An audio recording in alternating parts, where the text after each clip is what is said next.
Hello children, welcome back to my channel Economics with Purnima Sharma. And today before starting video, today I decided the topic for class 11 and this is price determination under perfect competition, last topic of microeconomics. And before starting today's topic, I want to request you all, please, if you are understanding the concept well here with me, so please subscribe, like, comment, share more so that I can be motivated and I can do my best for you. Next thing, one motivational quote for you कि अगर ज़िंदगी में अगर आपको सफल होना है, अगर आपको ज़िंदगी में सफल होना है तो बातों से नहीं रातों से लड़िए। रातों में को जाग कर पढ़ाई कीजिए, तभी आप सफल हो पाएंगे। अगर केवल बातें ही बनाते रह गए बच्चों तो ज़िंदगी यूं ही निकल जाएगी। तो ज़िंदगी में सफल होना है तो बातों से नहीं रातों से लड़िए। अब शुरू करते हैं आज का topic, price determination under perfect competition. Market you know is the combination of both buyers and suppliers, producer and consumer, दोनों क्या करते हैं, इंटरेक्शन करते हैं in market to purchase and sell the commodity in market. अब हम यहाँ पे आपको इस यूनिट में एक ही वीडियो में मैं पूरा चैप्टर आपको क्लियर कर दूंगी। पहले अगर आपने डिमांड और सप्लाई ये दोनों कॉन्सेप्ट बच्चों क्लियर करने हैं, बिना डिमांड और सप्लाई के कॉन्सेप्ट किए बिना ये चैप्टर बिल्कुल भी क्लियर नहीं होगा। अक्सर बच्चे डायग्राम्स देख के इतना घबरा जाते हैं कि इसमें इतने सारे डायग्राम्स हैं। डायग्राम्स रटना नहीं है बच्चों, डायग्राम्स को समझना है। और एक डायग्राम समझ गए तो सारे डायग्राम आप खुद से बना लेंगे। आज इसी वीडियो में आप सीख के जाएंगे ये। अब आ जाइए प्राइस डिटर्मिनेशन। प्राइस मतलब market value of anything. How it is decided? Through market forces. और which are the market forces? Demand and supply. और यहाँ पे हम एक प्रोडक्ट, क्योंकि माइक्रो है ना, एक प्रोडक्ट की प्राइस को डिटरमाइन करने की टेक्निक सीख रहे हैं बच्चों।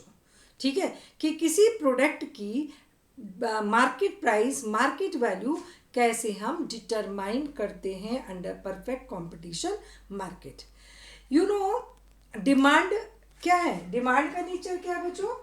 डिमांड को अगर हम बनाएंगे डिमांड एंड प्राइस, ठीक है, कैसे? Downward sloping. क्या रिलेशनशिप है डिमांड की प्राइस के साथ? इनवर्स। और कैसी शेप होती है? Downward sloping. ठीक है। और सप्लाई कैसी होती है बच्चों? मूविंग अप, क्योंकि सप्लाई एंड प्राइस में कैसे रिलेशनशिप है? पॉजिटिव। क्योंकि अगर हम प्रोड्यूसर हैं तो हायर प्राइस पर हमको ज़्यादा प्रॉफिट होगा और हम ज़्यादा सप्लाई करेंगे। अगर कम प्राइस होगी तो हमको कम प्रॉफिट होगा और हम कम सप्लाई करेंगे। तो सप्लाई और प्राइस दोनों सेम डायरेक्शन में चलते हैं, दोनों वेरिएबल्स। इसलिए सप्लाई कर्व कैसा होता है बच्चों? Moving up, left to right. और demand moving downward from left to right. क्योंकि अगर हम कंज्यूमर हैं और किसी प्रोडक्ट का प्राइस बढ़ गया तो हम उसको कम डिमांड करेंगे। प्राइस बढ़ने से डिमांड कम हो जाती है और प्राइस कम होने से डिमांड बढ़ जाती है। हम उसको आसानी से खरीद पाते हैं और we demand more if the price falls. तो because of the relationship between demand and price, demand curve is downward sloping, right? And because of positive relationship, direct relationship between supply and price, supply curve is positively sloped, moving up. ठीक है। अब ये market में, अभी तो हमने अलग अलग पढ़े थे बच्चों, अब ये मार्केट में आ गए, दोनों क्या कर रहे हैं? यहाँ पे इंटरेक्शन कर रहे हैं। देख रहे हो ना, इंटरेक्शन हो रहा है डिमांड और सप्लाई कर्व का। ठीक है। अब दोनों किस पॉइंट पर बराबर है? इस ई पॉइंट पर दोनों क्या है? बराबर हो गए ई पॉइंट पर। ठीक है। जिस पॉइंट पर डिमांड और सप्लाई दोनों बराबर होती हैं बच्चों, ठीक है, उसको बोलते हैं हम इक्विलिब्रियम पॉइंट। क्या बोलते हैं? Equilibrium point. इस पॉइंट पर डिमांड कर्व ने सप्लाई कर्व को इंटरसेक्ट किया तो इस पॉइंट को बोलेंगे equilibrium point. And the price corresponding to this equilibrium point, ये प्राइस जो है ओपी किसको किस corresponding to equilibrium point is what, OP क्या होगी बेटा, ये होगी इक्विलिब्रियम प्राइस। ठीक है, और quantity corresponding to equilibrium point, equilibrium point क्या है, ई, तो quantity demanded quantity supply corresponding to equilibrium point is what, equilibrium quantity। अब इक्विलिब्रियम तुमने पहले ही पढ़ा हुआ है बच्चों, इक्विलिब्रियम क्या है, state of rest, state of balancing, जहां पर क्या होता है, कोई चेंज नहीं होता है, there is no tendency of any change, उसको क्या बोलते हैं, इक्विलिब्रियम। अब हमने कंज्यूमर इक्विलिब्रियम पढ़ लिया, प्रोड्यूसर इक्विलिब्रियम पढ़ लिया, और ये क्या है, मार्केट इक्विलिब्रियम। मार्केट इक्विलिब्रियम जहाँ पर कोई टेंडेंसी चेंज की नहीं होती, उसको बोलते हैं मार्केट इज इन रेस्ट, ना तो प्राइस बढ़ेगा, ना डिमांड बढ़ेगी, ना सप्लाई बढ़ेगी, सारे क्या है, रेस्ट में है, तो इसको बोलते हैं मार्केट इक्विलिब्रियम। ठीक है, अब मार्केट इक्विलिब्रियम मतलब क्या है कि वहाँ पे कोई चेंज नहीं हो रहा है। अब यहाँ पे देखो एट ओपी प्राइस पर, ठीक है, ना तो एक्सेस डिमांड है और ना एक्सेस सप्लाई है। ठीक है, ओपी प्राइस पे demand is equal to supply है, तो कोई चेंज नहीं होगा। लेकिन any price which is higher और lower than equilibrium price, I will show you here in this diagram. Higher लेते हैं बेटे पहले, ओपी से अगर ओपी 1 प्राइस लें तो हमारी OP1 प्राइस पर ए क्या है, P1A डिमांड है, क्योंकि ए पॉइंट किस पर है, डिमांड कर्व पर है, तो OP1 प्राइस पे what is the demand, P1A, and what is the supply, P1B। ठीक है, OP1 प्राइस पे आप देखो, ये इस पे पहले डायग्राम पढ़ना सीखो, बिना डायग्राम पढ़े आप इकोनॉमिक्स नहीं पढ़ सकते। तो हम वर्टिकली क्या पढ़ेंगे, प्राइस, और हॉरिजॉन्टली क्या पढ़ेंगे, डिमांड एंड सप्लाई। तो वर्टिकली OP1 प्राइस पर what is the demand, A is the point on demand curve, so P1A is demand, ये क्या है, डिमांड है बच्चों, और P1B इज सप्लाई। अब बताओ क्या ज्यादा है, डिमांड ज्यादा है सप्लाई से, सप्लाई ज्यादा है डिमांड से, supply is more than demand. यहां पर एट OP1 प्राइस क्या हो रहा है, supply is more than demand. ठीक है, क्योंकि सप्लाई कितनी है बच्चों, P1B, और डिमांड की कितनी है, P1A। ठीक है, अब कितनी सप्लाई ज्यादा है, AB, AB is what, excess supply, excess, ये चेन इफेक्ट अगर सीख लिया तो पूरा चैप्टर आपको समझ में आ जाएगा। ए बी क्या हुई है, एक्सेस सप्लाई।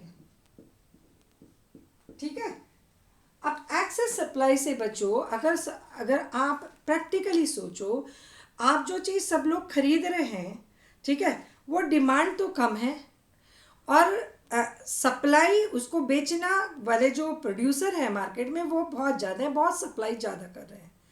तो एक्सेस सप्लाई अगर हो गई तो कंपटीशन किस में होगा, सप्लायर में होगा, प्रोड्यूसर्स में होगा।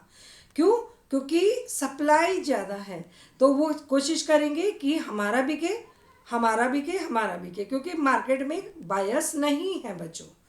तो प्रोड्यूसर में कंपटीशन होगा कि हम बेच दें, हम बेच दें। इवन प्रोड्यूसर क्या ट्राई करेंगे कि हम प्राइस को कम करके अपने प्रोडक्ट को बेच दें।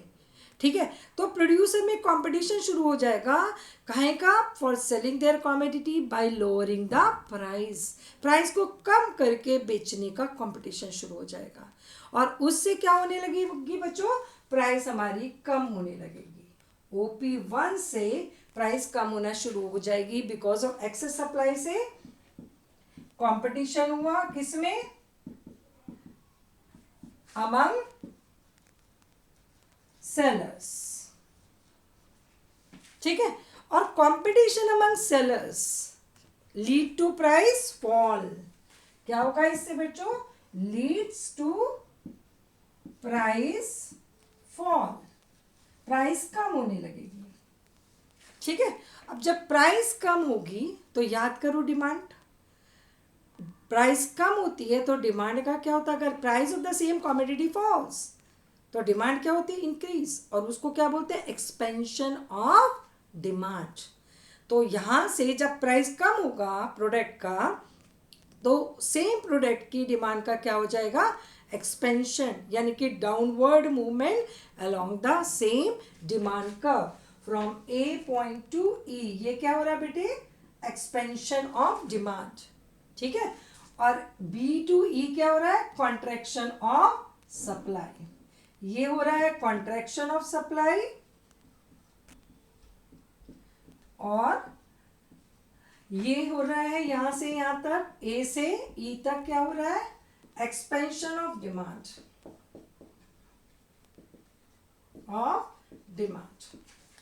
ठीक है, और ये कब तक कंटिन्यू रहेगा ऐसा होना कि प्राइस का कम होना, डिमांड का एक्सपेंड होना, सप्लाई का कॉन्ट्रैक्ट होना, जब तक ये डिमांड और सप्लाई दोनों बराबर नहीं हो जाते। ठीक है, तो leads to price higher, sorry lead to price fall, और प्राइस फॉल हुआ तो क्या हुआ, contraction of expansion of demand और contraction of supply, contraction of supply. ये सब आपने पहले ही पढ़ रखा है डिमांड और सप्लाई वाले चैप्टर में। ठीक है, ये होगा, कब तक होता रहेगा ये, जब तक कि ये डिमांड जो है इज इक्वल टू सप्लाई नहीं हो जाती, यानी कि इस पॉइंट पर नहीं आ जाते। अब आप बताओ बच्चों, any price which is higher than, मैंने इक्विलिब्रियम प्राइस क्या बताया, जहाँ पे demand is equal to supply होती है। इस डायग्राम में क्या है, ओपी है, क्या है, ओपी क्या है, इक्विलिब्रियम प्राइस है। क्यों है, क्योंकि यहाँ पे कोई चेंजेस नहीं होता है, इसलिए इक्विलिब्रियम प्राइस है, मार्केट इक्विलिब्रियम की स्टेटस में है। अब आपको प्रूव करने के लिए एक प्राइस लेना पड़ेगा higher than equilibrium, higher than OP, और एक प्राइस लेना पड़ेगा लोअर देन ओपी इक्विलिब्रियम।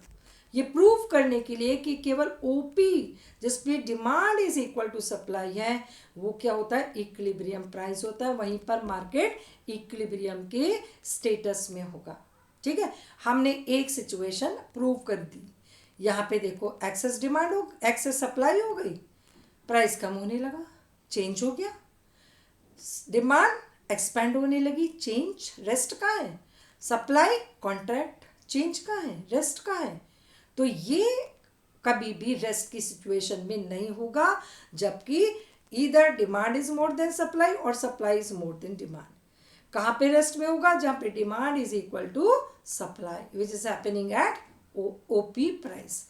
अब इधर देखो बच्चों, ये मैंने नीचे ले लिया लोअर देन। ठीक है, अब जब लोअर देन लेंगे बेटा तो अब यहाँ पे देखो सिचुएशन क्या बनेगी,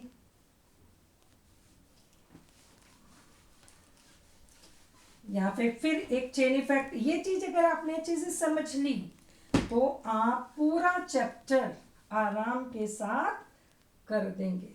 ठीक है, ये मैंने OP2 प्राइस ली बच्चों, OP2। ठीक है, क्या है ये, lower than equilibrium price, at OP2 price which is lower than equilibrium price. ठीक है, लोअर देन इक्विलिब्रियम प्राइस है ये। ठीक है, OP2। अब इसमें पढ़ो, ये मैंने पॉइंट दिया N और ये पॉइंट दिया M। ठीक है, अब ये बताओ OP2 प्राइस पर डिमांड एंड सप्लाई, पहले डिमांड पढ़ो बच्चों। OP2 पर demand, M point is on demand का, तो P2M is demand and P2N is supply, क्योंकि N is the point on supply curve। तो डिमांड है P2M और सप्लाई है P2N। ठीक है, अब बताओ P2M ज्यादा है या P2N ज्यादा है, दिख रहा है ना सबको क्या ज्यादा है, P2M ज्यादा है। किससे? पी टू एन से। तो पी टू एन क्या है? डिमांड है, यानी कि demand is more than supply. ठीक है, जब demand is more than supply होगी बेटा तो क्या होगा? Excess demand. ठीक है, डिमांड है 50 की और सप्लाई है 30 यूनिट की, तो 20 यूनिट क्या होगी? Excess demand. तो यहाँ पे क्या होगा? एन एम, ये क्या हो गई बेटा? Excess demand. ठीक है, इससे क्या होगा? एक्सेस डिमांड हो जाएगी। एक्सेस डिमांड है सपोज मार्केट में, खरीदने वाले ज्यादा और कॉमोडिटी है ही नहीं मार्केट में। ठीक है, तो हम क्या करेंगे? हम तुरंत कहेंगे हम खरीद लें, हम खरीद लें, हम खरीद लें। कंपटीशन किस में हुआ? बायर्स में। ठीक है, तो एक्सेस डिमांड से किस में कंपटीशन होता है? Competition among buyers. ठीक है, बायर्स में होगा और वो खरीदने के लिए तैयार होंगे even by paying higher prices. तो इससे एक्सेस डिमांड से जब कंपटीशन बायर्स में हुआ तो प्राइस पर क्या इम्पैक्ट है बच्चों? प्राइस बढ़ना शुरू हो जाएंगे, तो which leads to increase in price. Price बढ़ना शुरू हो गया। ये देखो P2 से अब हम P की तरफ जाएंगे, बढ़ना शुरू हुआ। अब जब प्राइस बढ़ेगा बच्चों तो डिमांड वहीं पहुंच जाओ, डिमांड वाले चैप्टर पे वहीं पे पहुंच जाइए अब सप्लाई वाले चैप्टर पे। When price increases demand contracts and when price increases supply expends. ठीक है, तो प्राइस बढ़ रहा है OP2 से OP2 की तरफ, तो डिमांड M से E की तरफ क्या हो रही है? ये कॉन्ट्रैक्ट, कॉन्ट्रैक्शन ऑफ डिमांड। यहाँ पे कॉन्ट्रैक्शन ऑफ सप्लाई था, यहाँ पे कॉन्ट्रैक्शन ऑफ डिमांड, क्योंकि प्राइस क्या हो रही है बेटा? बढ़ रही है, तो डिमांड कॉन्ट्रैक्ट होगी और प्राइस के बढ़ने से सप्लायर तो ज्यादा सप्लाई करेंगे, तो सप्लाई क्या हो गई? एक्सपेंड होगी एन से ई की तरफ। ये क्या हो रहा है? Expansion of supply. तो प्राइस बढ़ेगा तो demand contract, contraction of demand, और सप्लाई का क्या होगा बेटा? Expansion, expansion of supply. ठीक है, ये दोनों हुआ। ठीक है, और ये कब तक होता रहेगा? जब तक ये दोनों बराबर नहीं हो जाते, यानी कि दोनों इक्विलिब्रियम पॉइंट पर नहीं आ जाते, तब तक ये एक्सपेंशन ऑफ सप्लाई और कॉन्ट्रैक्शन ऑफ डिमांड कंटिन्यू रहेगा, जब तक ये demand is equal to supply नहीं हो जाते, यानी कि इक्विलिब्रियम पर नहीं आ जाते। तो any price which is lower than equilibrium price, is it equilibrium? No, equilibrium is the state of rest, tendency of no change. लेकिन कोई भी प्राइस जो कि ओपी से कम है, वहाँ पे क्या हो रहा है? चेंजेस हो रहे हैं मार्केट में, एक्सेस डिमांड से कंपटीशन हो रहा बायर्स में, जिससे प्राइस बढ़ रही है, प्राइस बढ़ रही, चेंज हो रही है। प्राइस बढ़ने से डिमांड कम हो रही है, सप्लाई का एक्सपेंशन हो रहा है, तो सब क्या हो रहा है? Tendency of change in the market. तो is it equilibrium price? No. तो any price which is higher और लोअर देन इक्विलिब्रियम प्राइस, जहां पर की demand is equal to supply है, can not be equilibrium price. Equilibrium price कौन सी होगी बच्चों? जहां पर demand is equal to supply, वहां पर कोई चेंज नहीं होगा। अब यही सेम ही कॉन्सेप्ट मैं आपको एक टेबल से बढ़ाती हूं। ठीक है, टेबल से आपको और अच्छा, कभी कभी क्वेश्चन में टेबल भी आ जाता है बेटे। अब आपको एक न्यूमेरिकल एग्जाम्पल, ये डायग्रामेटिक एग्जाम्पल था, अब एक न्यूमेरिकल एग्जाम्पल और या कहिए थ्रू टेबुलर प्रेजेंटेशन, सेम चीज आई विल टीच यू। ठीक है, same diagram I will teach through a table.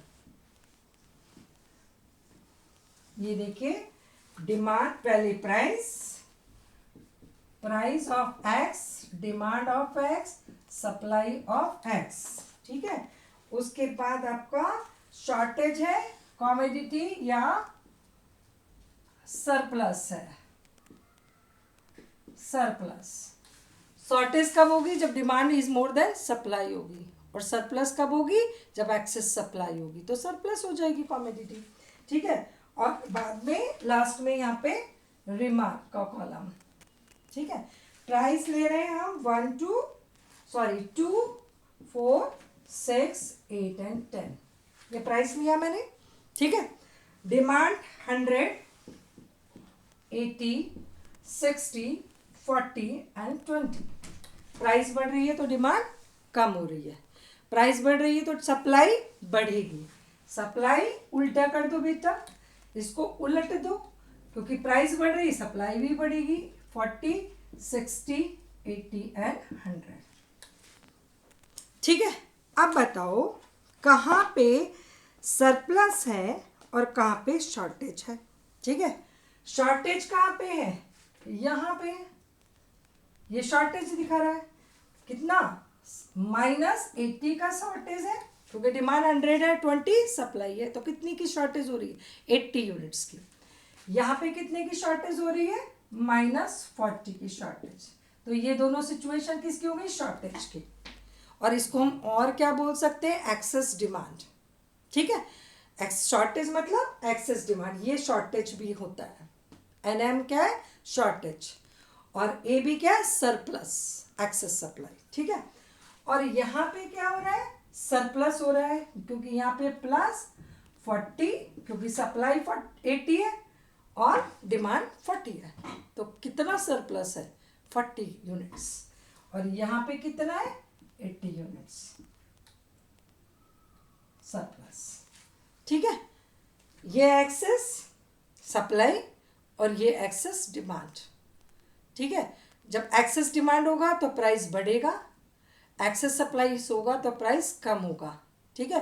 तो इक्विलिब्रियम कहाँ पे है? यहाँ पे 6 इज द इक्विलिब्रियम प्राइस, क्योंकि यहाँ पे ना शॉर्टेज है और ना ही सरप्लस है। Demand is just equal to supply at which price? At 6 rupees price. इस डायग्राम में एट OP प्राइस इक्विलिब्रियम, और इस टेबल में 6 रुपीज, तो ये कौन सा हो गया? इक्विलिब्रियम। ये चीज अगर आपने बच्चों अच्छे से समझ ली, ठीक है, तो समझ लो कि आपको पूरा चैप्टर हम अगर आज समझा है तो तुम लोग कहोगे एक्सेस हो गया। इसलिए मैंने हर एक चीज़ का मैं इंट्रोडक्शन बहुत अच्छे से डीपली समझाती हूँ, ताकि चैप्टर फिर फ्लो कर जाए। क्योंकि अगर बेस ही वीक होगा तो बिल्डिंग तो अच्छी कंस्ट्रक्ट नहीं हो सकती। तो मैं पहले हमेशा फाउंडेशन पे फोकस करती हूँ। ये चैप्टर का फाउंडेशन था बच्चों, ठीक है। इसको बार बार वीडियो को देखो और समझो, प्रैक्टिस करो, ठीक है। उसके बाद कल को जब नेक्स्ट वीडियो पर आऊँगी तो आपको एक बार देखने में चीज़ें बहुत आसानी से समझ में आएंगी, ठीक है। Wish you all the very best, और अपनी फाइनल एग्ज़ाम्स की तैयारी में जुटो, और be good human being and good citizen. Make your parents, teachers, nation, world proud on you. God bless you.